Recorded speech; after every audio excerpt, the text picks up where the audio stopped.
Rags to riches.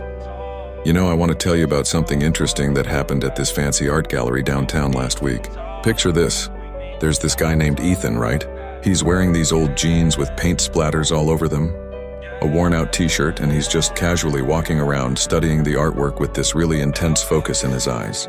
Now there's this woman there, dressed to the nines in designer everything, looking at this stunning abstract piece. Ethan walks up beside her and starts talking about the artist's technique, the emotion behind the piece, and how it reminds him of Vanine Agog's later works. But this woman, she barely acknowledges him. She just gives him this dismissive look. You know the kind. Like he's somehow beneath her, probably assuming he's just another struggling artist trying to make it. The funny thing is, throughout the evening, she keeps subtly moving away whenever Ethan comes near any artwork she's viewing. It's almost comical watching her pretend to be deeply interested in pieces she clearly doesn't understand, just to avoid talking to him. But here's where it gets interesting.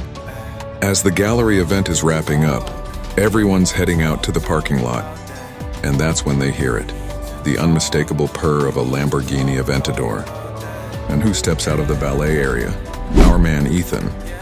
Turns out he's not just some art enthusiast. He's one of the biggest private art investors in the city, worth millions, who just happens to love dressing comfortably when he's studying potential investments. You should have seen the woman's face. Priceless.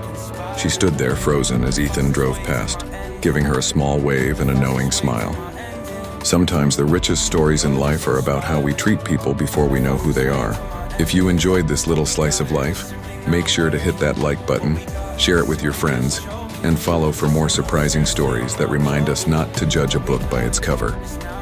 Sometimes the person in paint-splattered clothes might just be the one signing the biggest checks.